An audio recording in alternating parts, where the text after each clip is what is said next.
Well, hello and welcome to Agenda 21 Radio. This is the radio show that is stopping totalitarianism, one exceptional American at a time. And yes, ladies and gentlemen, are you that exceptional American?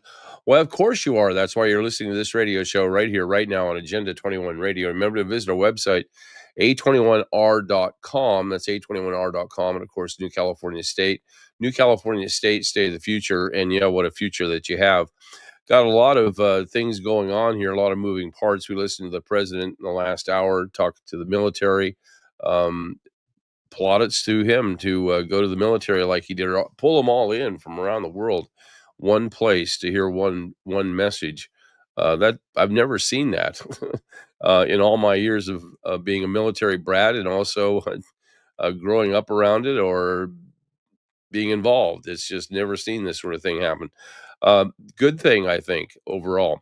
Anyway, we have a bunch of other things that are going on. The Charlie Kirk thing is not leaving us, and we invited back on the show Jason Goodman. We talked last week, said maybe more information would be needed, and now we have him back. And Jason, welcome back. Thank you. What is okay? Let's ask this question now. Things have changed over the last week. There's different stories and more data, more information. And I think that when we first talked, we both kind of agreed there's a lot more out there that we haven't seen yet. um, and a lot of really good sleuthing by a lot of citizen journalists, in my opinion. That's another thing. And so hats off to them. So what are you seeing right now at this time? Well, Paul, it's interesting because at the same time that there's more data, there's also been less data. I just want to share this with you quickly. This is my X account, and I know a lot of people feel like Elon Musk purchased Twitter and turned it into X to give people free speech, but something very strange has begun to happen. I don't know, can you see this right here? It says we put a warning on this post because it might have sensitive content. Now, what's interesting about it is there is actually no content in this post other than a promotional link sending people to my subscriber channel, patreon.com/crowdsource the truth. So there's nothing sensitive in this, but it's been marked sensitive. And frankly, everything that I've been posting has been marked sensitive for about the past 3 days. Do you see that? How every single post, this is just a post that said, they've stopped marking my stuff as sensitive, and ironically, that was marked sensitive. So it's quite strange because I was asking various AI programs what it can do about this. Is this restraint of trade? Could I possibly sue X for doing this? And it said, well, I mean, you can sue whoever you want. AI is not a lawyer, but be aware that the terms of service of most of these social media platforms say that they can arbitrarily basically do whatever they want.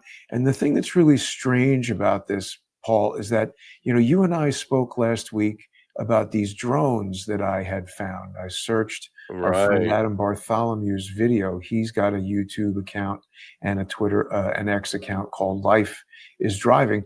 And I obtained his original video, posted this video where I'm explaining how he went to the university on September 10th. And at 12:04 p.m. local time, he started live streaming.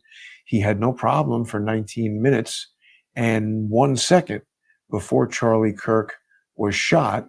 Adam Bartholomew's live stream was disrupted by what I allege was a Bluetooth low energy exploit, very likely launched from some ISR drones that might have come from the Army's Hades program, the high accuracy detection and exploitation program.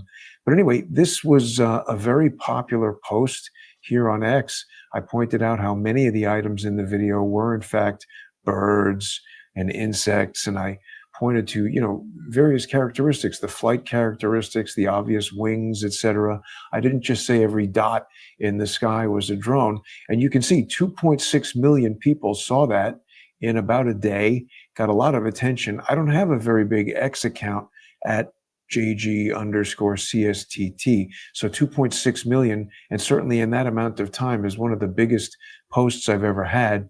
Then I had a post that got about 400,000 views, 57,000 just of me explaining some digital camera technology. Here's another one that got over 400,000 posts with Zeb Boykin. He's a Marine and he's a bit of a ballistics expert, and he was helping me analyze some of the videos. Got another 71,000, 86,000.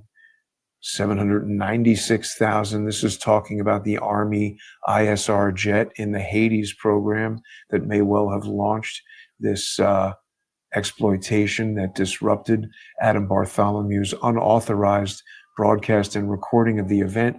We've got 929,000 views. And Paul, to be clear, I'm not trying to boast to your audience about my social media prowess. I just want to point out the degree of interest that people on X were showing in the things that I was posting. Now, this one did contain imagery of Charlie Kirk getting shot. So I put this warning on the head of the video, letting everybody know that this video contains images from the assassination that some viewers might find disturbing. So arguably, this was fair for X to put this warning on there, but that warning only came after the thing got about 1.6 million views in something like 24 hours. And then after that, this was September 23rd, but it didn't get the warning. So it might have taken a day or two to get to 1.7 million. Then it got the warning, but about 4 days ago, September 25th, 26th, I got to a point where everything I was posting was getting that warning. You can see here's one with 1.4 million talking about another angle of video. Everybody was talking about this DJI clip-on microphone that he had, which they were alleging exploded and launched some projectile into his neck from his shoulder and killed him. What I was illustrating in this video is simply that you hear the shot and you hear the explosion, the alleged explosion, but you can see that it stays 10 years. Counting or not counting gang violence? Great. It stays clipped on his shirt. You can see after the shot, the thing is still clipped on his shirt. And so it can't possibly be exploding or shooting something at him. And let me ask you about that very quickly on Sure. the lapel microphone. Isn't that a magnetic device that there's a magnet on one side and it holds it on the inside? Yes. And so the stability of something like that would be a little bit questionable, wouldn't it? Absolutely. If that was going to be a bullet gun or something like that. Absolutely. Yeah. Well, So I it's want to affirm, before we get going, I want to affirm your statement, because when I pulled up your webpage right here, it wasn't like that when I pulled it up. It didn't have anything on there. I had to click to another thing because the content had been determined to be dangerous. So right. I was going to tell you, but you beat me to it, and I was sitting, okay, I'll just let him do that, Yeah. and say it for himself. But yeah, this was something that was kind of a surprise to me. I'd never seen that before. No, But I I did mean, not anticipate. I did anticipate it because we've been having similar problems, shockingly, and some of the stuff that we've been putting up as well for a number of other things, but mostly if it comes up about Charlie Kirk or his wife in particular, there seems to be a lot of censorship going on, and now we're starting to see a lot of, shall I say, stripping away of people personalities on WikiLeaks. well, I mean, just to address what you said a moment ago, that we've never seen this before. We have, but it was in 2020 when they were, banning Trump from Twitter and kicking people off of YouTube and Twitter. And, the thing that's disappointing about this is I think everybody felt, oh, Elon Musk bought Twitter, he turned it into X, and now it's a free speech platform. Now, Right. again, I'm not on there saying, kill this group of people, put pornography all over the place, or doing any of this kind of gratuitous stuff. At worst, what I'm saying could be incorrect.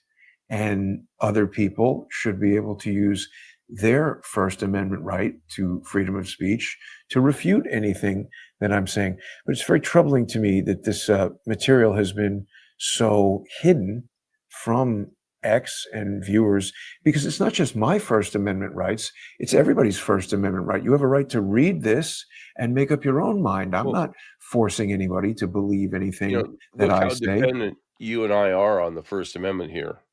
And we're just wanting information and we're disseminating information.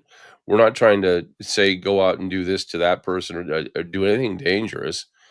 We're not suggesting that. We're fact finding and we're using a scientific process to actually logically reach conclusions, which appears to be conclusions that could be very easily deemed dangerous to other people that may be causing the problem. That's the only thing I can. And when I was talking about, I've never seen this before. I've never seen this like we're seeing it now. And absolutely in 2020, it was Katie Bar the darn, everything being censored. And of course, then Elon Musk bought it. My question is, why is Elon doing this? Why is Twitter doing this at this point in time? And this, I mean, everything's being, I have people looking at this in the background. Everything is being stripped out. If you have certain names, we have a series of names, and boy, are they being cleaned out. Yeah. I mean, a lot of people ask me that question, why? You always hear about who, what, when, where, why. And it seems like why is the most difficult question to answer, because we really would have to ask Elon Musk, or look, it's a fair thing to consider that he might not even be directly involved with this. He's making cars, he's going to space. There's all kinds of stuff that he's busy with. I don't know that he's necessarily sitting there and telling everybody at X what to do.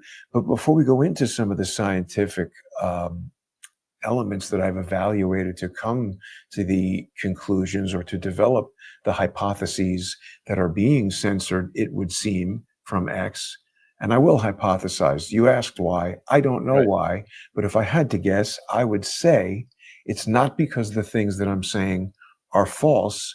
I think it's because I've developed a theory that is very, very close to exactly what happened. And that's not to say that I've solved every element of this very complex crime, but in terms of the specific Tyler Robinson shooting from the front with a 30-06 rifle round, and that being the thing that killed Charlie Kirk, I believe I have solved that part of it. Who exactly was involved, why they were motivated to kill Charlie Kirk, I cannot say. I can't answer every element of this crime, but I do believe I've solved a significant element of it, and I've done it with such detail and specificity that, Paul, I really don't think that anyone can refute it. Certainly no one has come forward to do that in the past 2 days. And I've mentioned this a bit on X, and people can't really see it, so I'll sort of officially announce it on your show right now. I'm offering a challenge, and that challenge is, if people think they have a better theory about this than I do, if they want to refute what I'm saying, I'm inviting people to do that, and I'm offering a $100 reward. Obviously, I'm not rich. I can't offer $1 million or something like that, and I can't offer astronomical stakes. But to show people that I'm so confident in this, I will offer $100 to a person who can refute each point that I've made. And that doesn't mean you can just say, oh, this is BS, or watch this video and you're wrong. People need to watch my video. And to do that, they are going to have to subscribe to my channel. And if you can disprove what I'm saying, I will give you back the $5 that you pay to subscribe. People will balk at this and say, oh, it's behind a paywall. Well, I need to buy food. I can't just constantly sit around coming up with these solutions to things. People read the New York Times, you get cable TV to watch CNN. So if people go to patreon.com/crowdsource the truth, or go on to X at JG_CSTT and subscribe, you can watch this video. Charlie Kirk was shot from behind, prove me wrong. And if you can refute with evidence, the evidence that I've raised, and if you can offer a stronger hypothesis than this, countermand the facts and evidence that I brought up, point out how I am factually wrong, I will give you your $5 back. I will give you $100, and I will integrate your better hypothesis into my understanding of this event. And for people who question this, you say, oh, you're not going to give the money back or whatever. Certainly, Paul, if someone were to come out with a better theory than mine, to the extent that basically everything they post on X gets censored, then the publicity would go around that Jason Goodman is a welcher and he promised he would pay $100 and he didn't. So I'm not going to do that. People are going to have to take me on my word. If you can disprove the points, the substantial points that I've raised in this video, and we'll go over some of those in our conversation right now. If people can disprove that, I will pay $100. And the substantial theory is this, Paul. Someone in the crowd was recording a video on an iPhone or a similar high-end mobile phone that has the ability to record 240 frames per second. And this is something that the iPhone's been able to do perhaps since iPhone 12 or something like that. You don't need to have an iPhone 17 Pro to do this. I think iPhone 12 Pro certainly can do this. 13, 14, 15, 16, they can all do this. But it's a specific setting. It's not something that the average person would do. It's possible that you might need to buy a $9 or $10 app. There are certain, pro movie making apps that allow you to access manual control of all the features of the phone. But every iPhone that's been made for the past several years, certainly the Pro edition, has the ability to shoot at 240 frames per second. And what I've done is I obtained from a guy named Zeb Boykin, who a lot of people know. He's a Marine. He's been doing a lot of videos. He's become one of the really prominent researchers on this subject. He obtained a video just from somebody watching his show that was a high definition 1920 by 1080 video that he and I both saw and said, wow, that looks really high quality. It doesn't look like it's been uploaded to TikTok and downloaded to YouTube and transcoded and cropped. It looked very sharp, very high quality, didn't exhibit a lot of compression artifacts, to the extent that both he and I thought, ooh, this is the original video from the original videographer's phone. And so he sent it to me and we were examining it together. And it pretty quickly became clear that it wasn't the original video. And that was clear because, first of all, when you shoot a video on your iPhone, it just opens on your phone as a movie file, a .mov file. And the first problem I ran into with this video that Zeb gave me was I couldn't open it in QuickTime. Just double clicking it on my computer did not open it. And that was very strange. So I figured out that it was an MPEG transport stream, which is a fairly unusual file format. It's kind of like a professional broadcast format that you might send to a cable TV provider or something like that if you were a professional broadcaster. So I was able to open it, but this is a tool called VLC, Video LAN Controller, I think is what that stands for. And I've explained to you before that I've got a lot of experience in broadcast and production, so I'm familiar with these formats, but it's not the type of thing that a typical iPhone user would create, and it didn't really make sense to me that it would be saved and transmitted around as an MPEG transport stream. And I began to examine and interrogate the details of the file a bit more, and I realized that it was presented at 20 frames per second, which was also quite odd, because normally if you just pick up your iPhone and start recording, you buy it at the store, don't change anything, you're getting a high definition video, 1920 by 1080 at 30 frames per second. And unless you deliberately change that, there are reasons. If you want to make a movie on your iPhone, you might set it to the cinema frame rate of 24 frames per second. If you like the hyper realistic look of ESPN and action sports, you might set it to 60 frames per second. Or if you were going to photograph gymnastics or the slow motion camera for your school newspaper, then you might use 120 or 240 frames per second. But those other modes occupy a lot of space on your phone. They fill it up very quickly. You have to go out and buy a lot of hard drives to store it on your computer. And so most people in general aren't recording things on their phone at 240 frames per second, 150 megabits per second, and filling up the memory of their phone. So I started doing videos with Zeb and talking about this, and the word got around that there was this weird frame rate. Next thing you know, somebody sent Zeb another version of the video, and this one was at 30 frames per second. Mm. And I said, wow, that's pretty strange. How did it get to 30 frames per second? And again, you can't just change these frame rates around. If you took a 30 frame per second video and transcoded it to 20 frames per second, 20 is not evenly divisible into 30. So you wind up with a math problem.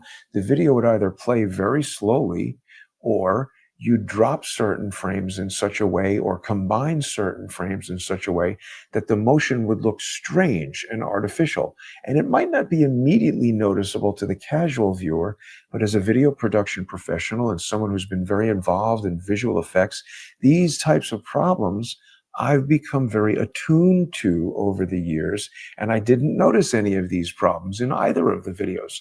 So I said to myself, that's quite weird. These two separate videos, one at 20 frames per second and one at 30 frames per second, must have both originated from an original file that is evenly divisible by both 20 and 30. So that could have been a 60 frame per second video. It could have been a 120 frame per second video, but I believe it was a 240 frame per second video, and here's why. From those two different videos, we were able to extract these three frames that appear to show a projectile heading towards Charlie Kirk. Can you see those three little dots there that I've circled? I didn't add those dots. Those appeared in the videos that Zeb Boykin sent to me.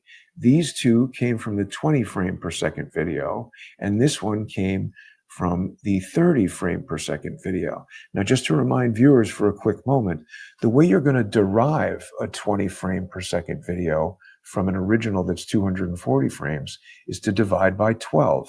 So 1 out of every 12 frames in the original video will make up our 20 frame per second video.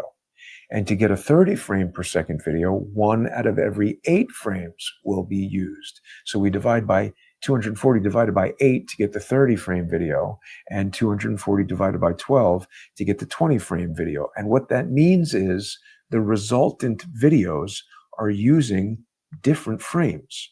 That's why I was able to get 2 of the frames from one of the videos and the 3rd frame from the other. But the important thing about what I'm describing here is that each of these frames were photographed in the original video, and I believe these are the individual positions of a projectile heading towards Charlie. Now, in the next frame of this video, his shirt has a point stretched out on it over here in a very kind of pronounced way, and I can show you that over here on this other video. This is the stretched out point. Let me get to a higher quality version of that. So here, I'm now showing you Adobe After Effects, and we can see here, there's this sort of very acute stretching of the shirt. People have speculated that that was caused by the shock wave. You know, there's sort of this overall disruption of his shirt that happens. So what I'm doing here is I'm switching between the 20 frame video and the 30 frame video, and you can see they look different.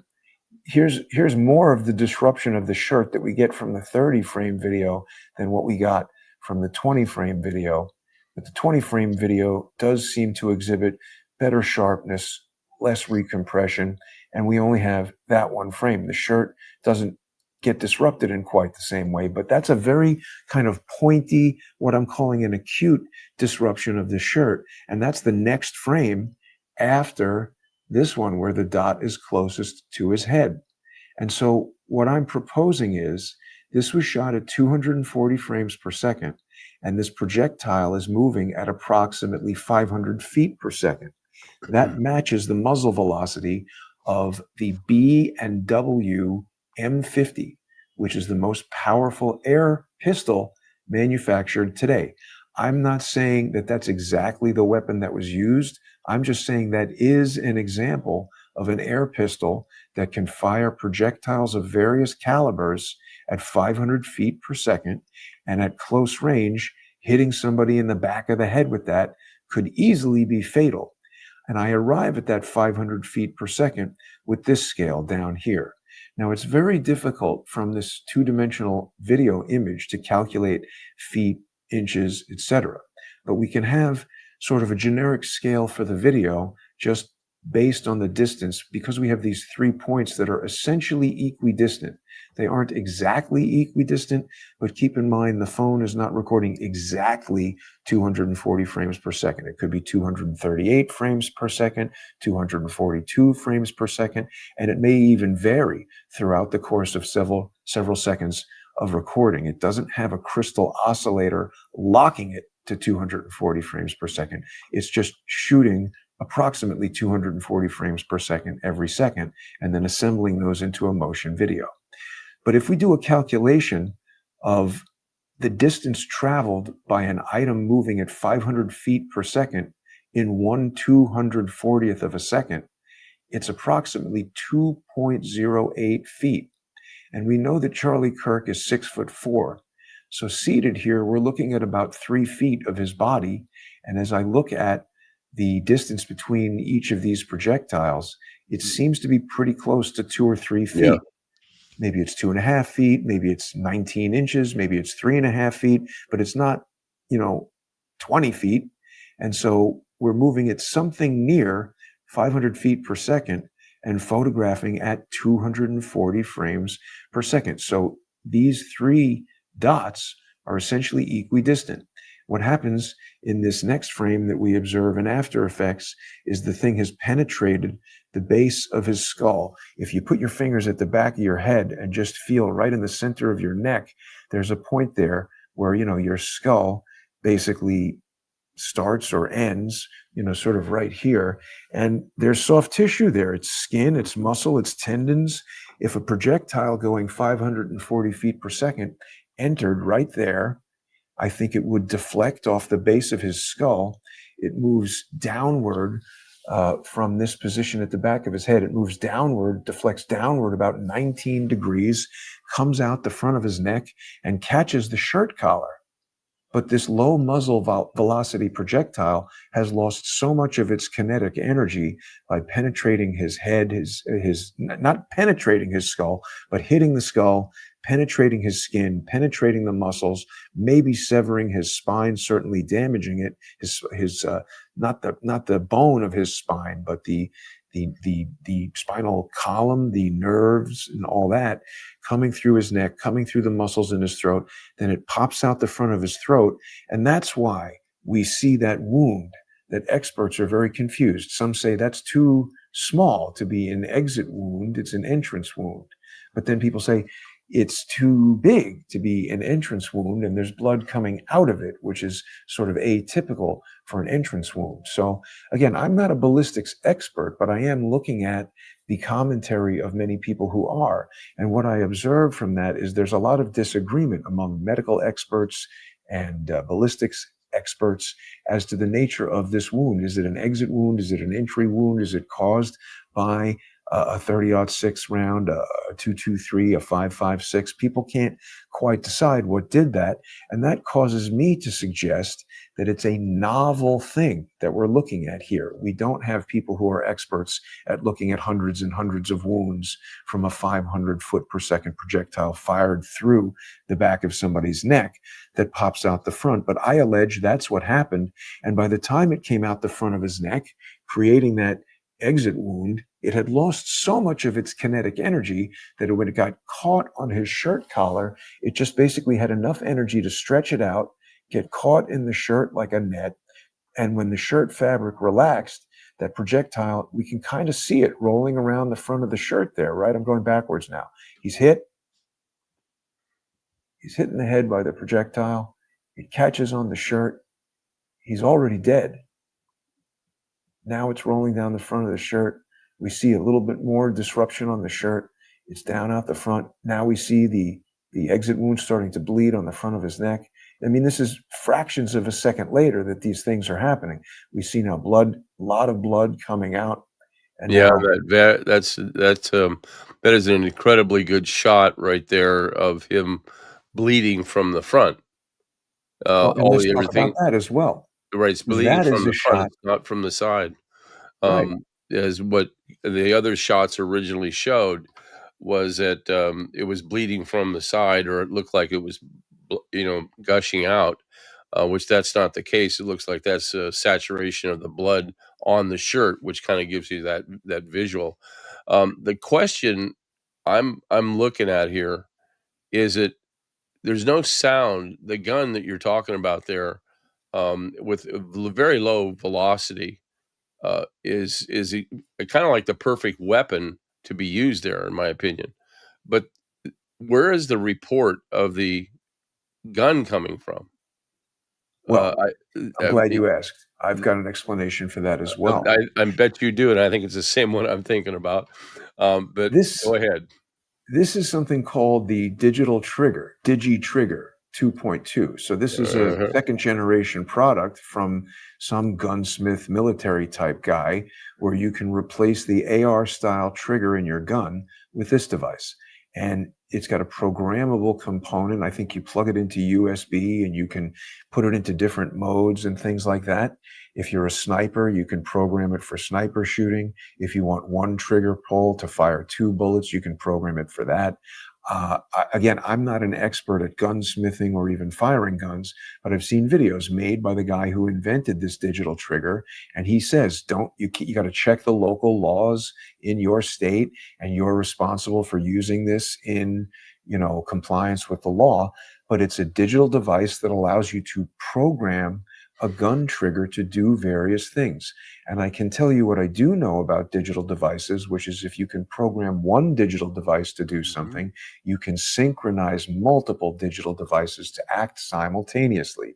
So what So I allege is happening is those drones that we spoke about last week are flying around overhead, creating a secure radio communications network for operators on the ground who are using technology like, and to be clear, I'm not implicating this company. I'm just pointing to this as a that's their product, example of a type of technology that right? could have been employed. I don't know that it was this brand. And even if it was, if somebody goes and buys a gun and shoots someone with it, I do not believe that the gun manufacturer is responsible for the crime.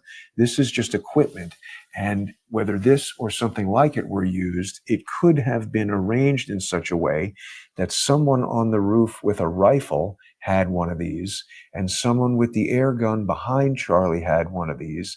And it was rigged up so that when the air gun trigger gets pulled, there's a simultaneous rifle shot. The reason for doing that, here's a why that I can answer.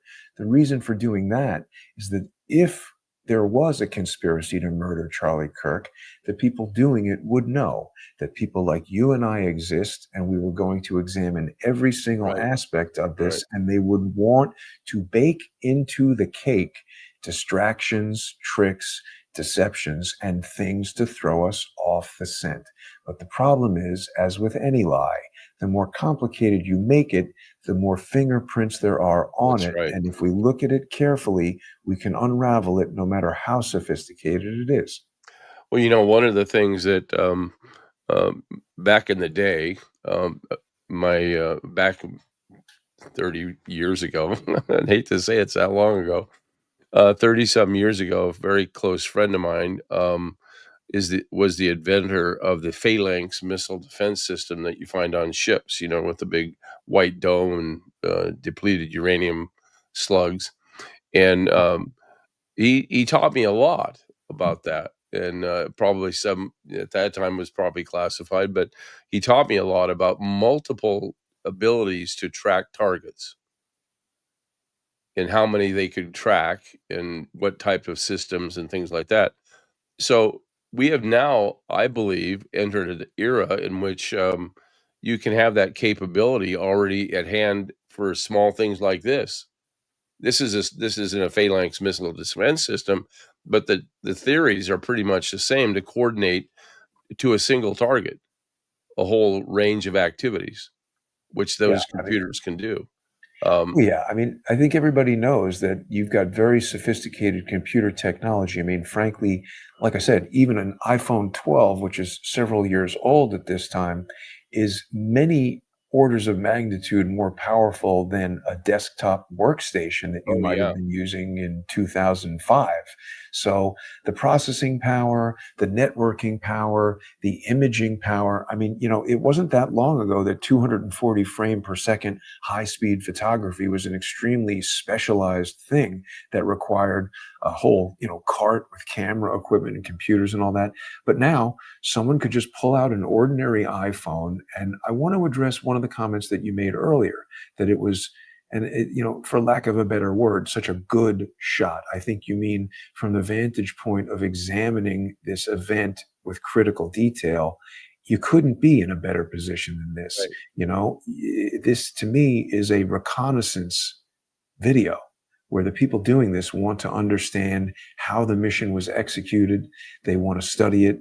They want to say, okay, well, we didn't really want that to come out the front of his neck. So next time, maybe we need to launch it at 400 feet per second or Which brings up 250 another feet. question, because I agree with your reconnaissance, and the reason why is that looking at other videos that I was watching earlier and examining yesterday and the day before, it seems that the security detail of individuals seem to be very, very focused on reconnaissance Yeah, post shooting. right. Yeah, we And see a I lot of things in that security team. It looks like maybe they take things off of his body. There's like hand signals that they appear to be doing right before the shooting. I'm right. not saying that they're involved, but it definitely seems like suspicious activity that should be investigated further. And what I will say, Paul, is that the concept of video recording a guy sitting in a chair talking at 240 frames per second is so unusual. And, the way that you activate that mode of the phone, it can't be done by accident. Like I said, I was looking at my phone the other day and just the regular camera app that comes with the iPhone, unless there's some setting in there that I don't understand, and I understand the phone better than most people, it only goes up to 120 frames per second. When you purchase Pro Movie Maker or some of these other high-end apps, and by high-end, I mean, $14.99, $9.99, Right. $20. It's not like some very expensive thing, but it's only those more sophisticated camera apps that allow you to get to the 240 frame per second capabilities. So what I'm getting at is it's not like somebody had the phone in their pocket and had accidentally texted their boss a nude picture or something like that. That can happen. People have Right. had that happen where buttons get pushed and whatever. But these are very specific settings that can only be activated through downloading specific apps, going into specific areas of those apps, setting it up exactly the way it needs to work to shoot at 240 frames per second. And so it is such a deliberate act that I would go as far as saying, if I am correct, and this video was shot at 240 frames per second, I don't think anyone can provide an alternate hypothesis that would prove that I'm wrong. But if I'm correct, the person recording it, I think, would be directly implicated Oh, sure. in having foreknowledge of this event. Yeah, and there's just too many of the strange things like that when you start really looking at the films that come about. Now, one of the things that I'm looking at, and we've looked at this before, the drones and their capability to coordinate um, individual activities. We know that that's real, and we know that that's done.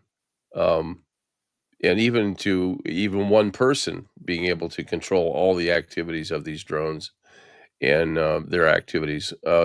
Your thoughts on that?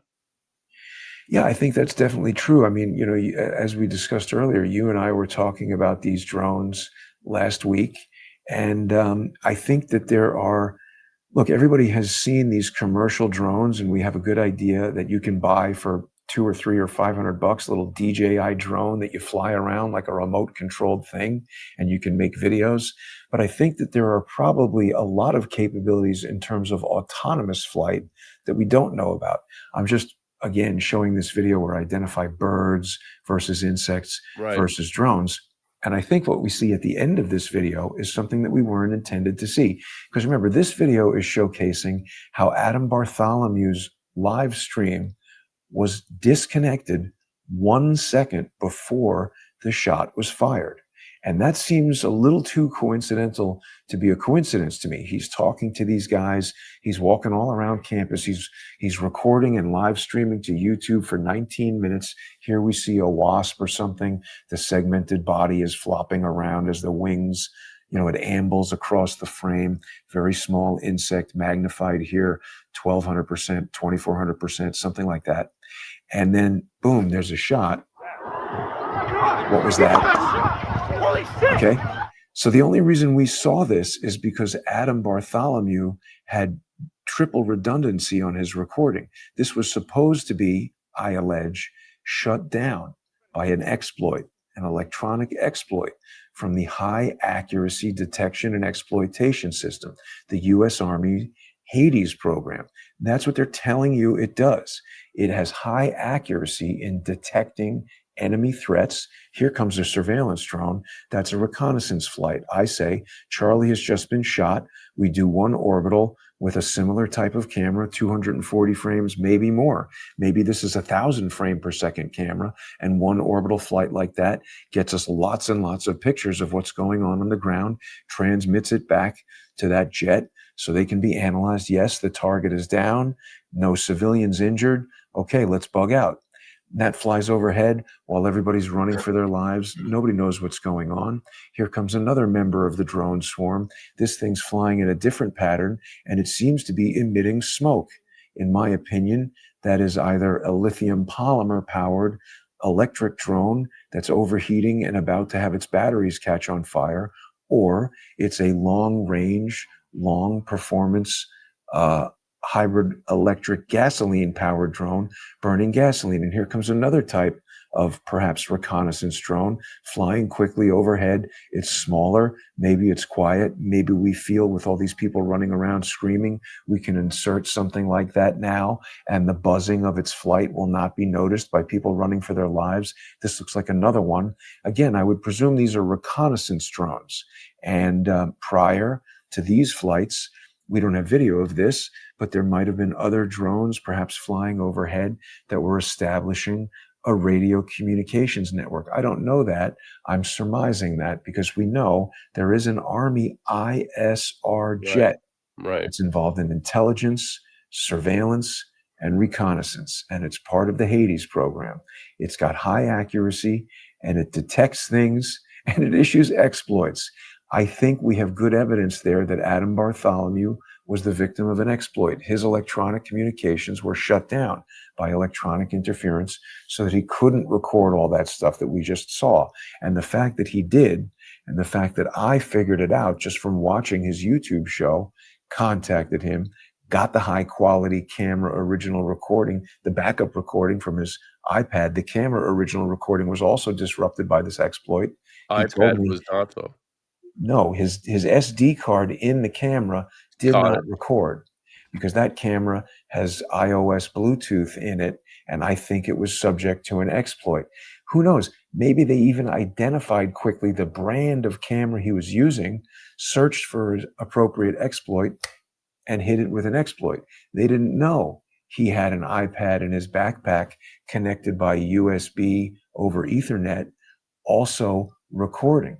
So maybe they could have issued an exploit if they knew that, but they didn't know. That iPad wasn't relying on Bluetooth. It was relying on a hardwire recording. Sure. So when I called Adam and determined all that, he gave me a recording of sufficient data rate that we could see all that. Now, remember, people can say, oh, what is Jason talking about? We saw all these videos of Charlie Kirk getting shot.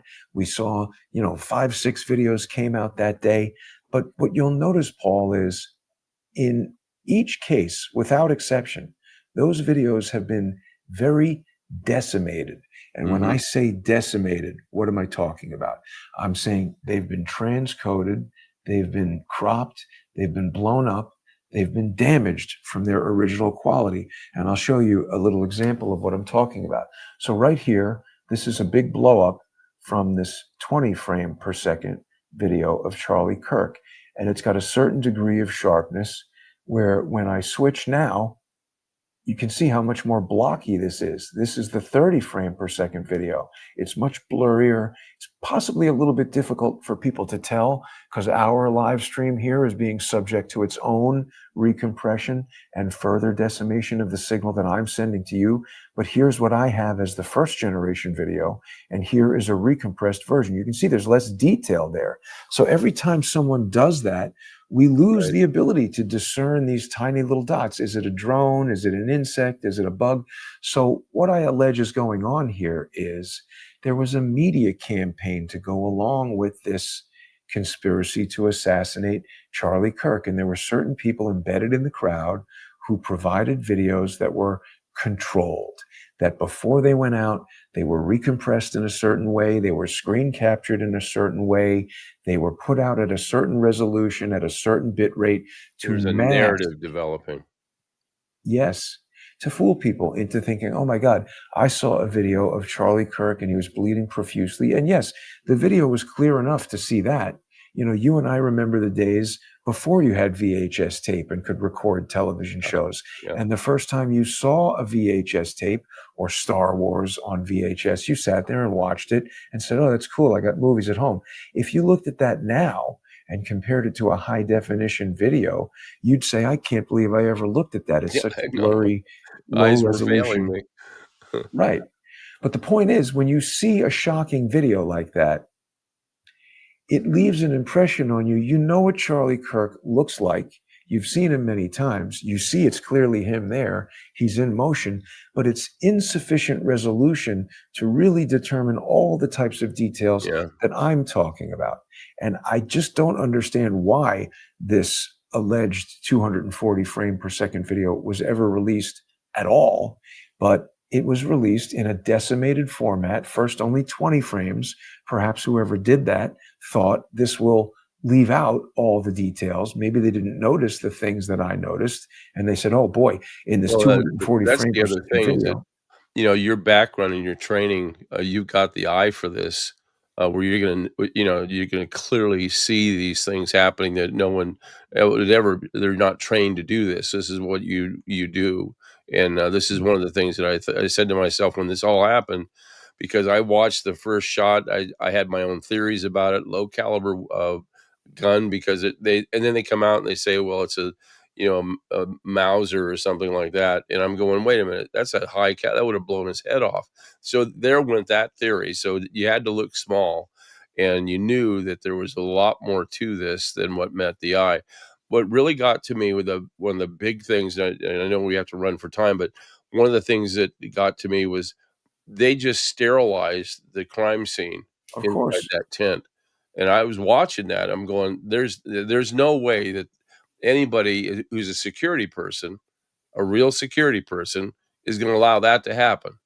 But it was all happening. They were taking out, SIM cards. They were doing a complete sterilization of the crime scene. So, that's not been talked about, but, or I guess it's starting to, but you just don't do that combined with all these other things. So we have about 1 minute. Well, I mean, of course, we, the people, can sit here and complain about that, but the lack of forensic evidence, it's never going to be resolved. The crime scene is completely, as you said, sterilized. So it's not like somebody's going to go back there and recover around and say, wait a minute, this is a 226, not a 30-06. And, that is, they did it. So now what do? We can complain, but no one's going to go there and get contradictory forensic evidence. What they're going to do is they're going to say, oh, Jason Goodman is a conspiracy theorist and what he's talking about is nonsense. And we're going to put sensitive content all the warnings. Other evidence wrapped up. One of them is the most important: no autopsy. Right. And the point is, we can complain about that all we want, but once Charlie Kirk's body is in the ground, Nobody's going to be able to go in there and say, hey, wait a minute, here's a 50 caliber air rifle projectile or something, or maybe it's not even in his body. It seems to me it came out his neck and it's fell down the front of his shirt and it was on the ground there somewhere, and they dug up the ground and paved it over. Yeah. Yeah. Listen, Jason, we have to run for time. I want to thank you very much. This is exactly how I thought it was going to go down. And there's more to go. We're going to have to definitely have you back on, because as the week goes by, another week, we're finding out massive amounts of information. But what we're finding is that as we go to there and pull up the information, next day it's gone. Next day Yeah. it's gone, but we're capturing it. We're capturing it. So there's definitely a bigger picture going on here, and as we go forward, we're going to definitely find out what's happening. Jason, give us your address and how we can get a hold of you, because you're doing a great job. Thank you, Paul. As I said, that challenge is open to anyone who thinks that I'm wrong. I invite you to prove that with your own countermanding evidence. I recommend that people go to X and follow me at JG_CSTT. You can subscribe there and watch this video, or go to patreon.com/crowdsourcethetruth. Become a sponsor. It's only $5 a month. If you can prove me wrong, I will refund your $5 and pay you $100, and I will adopt your hypothesis and make it my new hypothesis and acknowledge that you were correct.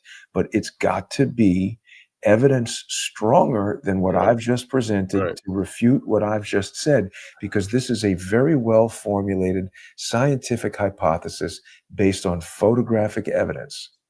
Yeah, and as you and I, we're kind of science guys and geeks. We kind of get the whole idea behind, the scientific method, and that there's never any fact that can't be challenged, and should be challenged. If there's something else out there, be objective.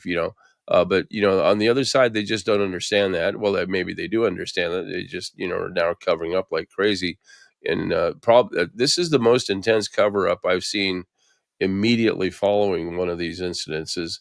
But I think the consequences are enormous, and that may be the reason why we're seeing the actions and behavior of a certain group of people. Yeah. I mean, it's certainly the most sophisticated operation that I'm aware of. Drones, jets, all this complicated video evidence being manipulated and injected into social media to deceive people en masse. It is, in one sense, similar to what we saw in Dallas in 1963, in the Ambassador Hotel in 1968, in Memphis in 1968, in Butler, PA in 2024. But it's also the most sophisticated version of that by a long distance. And look, I just want to clarify one thing. I didn't personally know Charlie Kirk. He wasn't a personal friend of mine. I certainly had no disagreements with Charlie Kirk, but I'm not doing this out of vengeance or any kind of, this is an American citizen who was exercising the First Amendment right, whether I or someone else agree with him, disagree with him, whatever it is. The notion that, first of all, he would be murdered, and second of all, if the sophisticated parties that we're talking about would participate in and facilitate that murder, that is such a shocking course of events. We absolutely cannot allow that. So that's why I'm doing all this work. And I hope that people will join me, sponsor the show, challenge me. It'll be worth $100 if it strengthens the hypothesis. And that's what I invite people to do. For the last 20 years, I've been actually beyond that, being a citizen journalist, and it's been incredibly rewarding. It's been incredibly challenging. But this is something that we haven't ever seen, the level of sophistication behind all this. And I think we're scratching the surface here just a little bit. As you know, there's a lot more to go on here. But the audience, we're going to bring it to you. We're not going to back down from the truth. There's no way. We're going to find out all the details about Charlie Kirk. And there are enough details here to fill volumes of books already. But we're going to get to the truth. Jason, thank you very much for being with us here on Agenda 21 Radio. It's a delight to have you, and I can't wait to have you back. Thank you, Paul. Awesome. Okay, ladies and gentlemen, that wraps it up. We've gone a little bit too long, but that's okay. We got a ton of things going on. Remember to visit our website and get your tickets for the event down there in San Diego. In other words, we're going to make a new California, and new California great, and California great again. That's the whole idea of the state split and what we're doing with that. We also have the election coming up, and that's going to be this Saturday. That's the third in a series of 4 elections, and we're going to get that information out to you tomorrow. There's going to be a press release with all the information, including the elements that we want you to vote on the Constitution and the map. Yeah, the map of New California. Now, it can change this map, but this is going to be the first rendering and the first vote on that. There'll be a second vote that will come up November 4th as well. Anyway, so thank you very much for being with us here on Agenda 21 Radio. Remember, stay strong, America. Stay strong. We are exceptional Americans.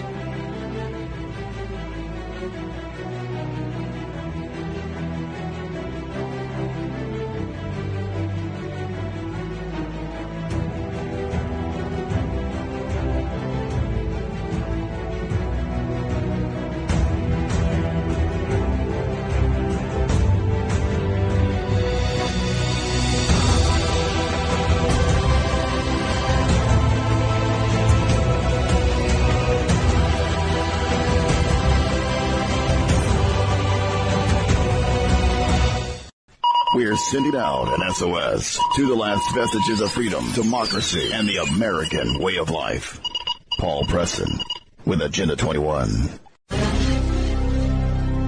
This is AENN, American Exceptionalism News Network.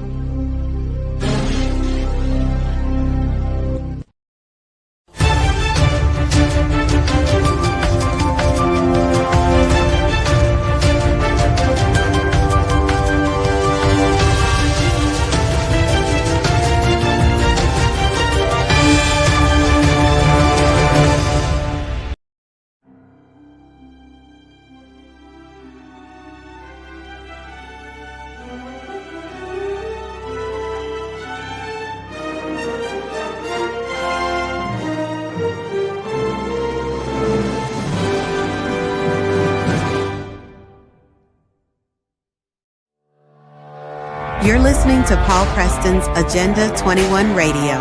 Visit our website, that's at a21r.com, and check out our store to get the latest exceptional American merchandise. That's at a21r.com. That's at a21r.com. Please feel free to call us at 877-828-2753, 877-828-2753. That's 877-828-2753. And remember, we are exceptional.